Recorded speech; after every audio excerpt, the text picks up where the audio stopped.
تقلید کرنا بھی ٹھیک ہی ہے، کسی کا ساتھ بھی چاہیے ہو جاتا ہے اکثر و بیشتر، مگر اگر کسی کو صرف پسند کر کے، خوشامد سن کے، خود کے فائدوں کا سوچ کے آپ کو تقلید کا خیال آیا ہے تو باز آئیں۔ کم از کم دینی تقلید تو اس سے پہلے نہ کریں نا کہ خود سے پہلے آپ نے کچھ پڑھ لکھ نہ لیا ہو اور کچھ سوالات نہ بن گئے ہوں، وہ بھی ایسے کہ آپ بنا کسی کے ان کو حل ہی نہ کر سکیں۔ وگرنہ سچے دل سے سوچنا اور پڑھنا اور نوٹس بنانا خود سے سب سے بہتر ہے۔ تقلید آپ کو آپ سے چھین لیتی ہے، دور کر دیتی ہے، دماغ استعمال کرنے سے مفلوج کر دیتی ہے، آپ آسانی میں آ جاتے ہیں اور کسی اور کے وچار کو ماننے لگ جاتے ہیں۔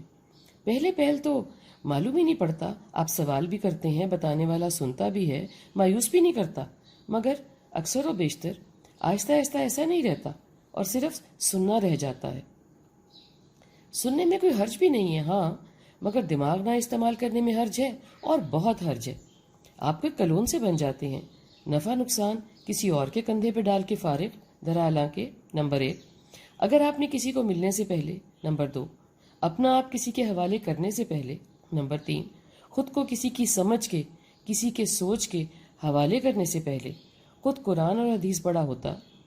اور چند وقت دیا ہوتا تو خود ہی معلوم پڑتا، خود کی دنیا اور خود کی آخرت کے بارے میں معلوم پڑتا کہ خود کا تنہا کا ہی حساب کتاب ہونا ہے، کہیں نہیں سنا جانا کہ کسی نے کیا بتایا سنایا۔ میرا تنہا ہی سوال نامہ تیار ہو رہا ہے اور وہ تیار کر رہے ہیں جو میرے دائیں بائیں چوکنا بیٹھے ہیں، کوئی جھپکتی پلک کا بھی وقت لیے کیے بغیر ہی لکھتے رہتے ہیں، چوکنے ہی رہتے ہیں، چوکتے بھی نہیں، اور کوئی مغالطہ بھی ان کو نہیں لگتا۔ یہ اللہ سونا کے قائم کیے ہیں بالقسط۔ یہ دونوں میرے ساتھ مجھ پر مسلط ہیں، ان کا دھیان کہیں اور نہیں جاتا کہ میں کہاں سے کوئی سوچ یا خبر لاتا ہوں،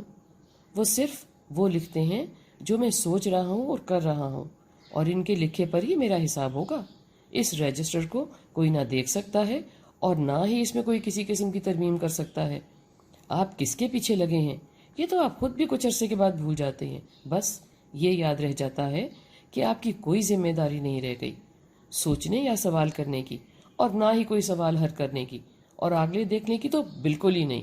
کیسا برا ہوا نا، اور آپ کو خبر ہی نہیں ہوئی، کیونکہ آپ نے تو مدت ہوئی خود کا سوچندان قفل بند کیا ہوا ہے، چابی بھی نہیں معلوم کس کو دی ہے، اور ڈپلیکیٹ چابیاں کس کس کو۔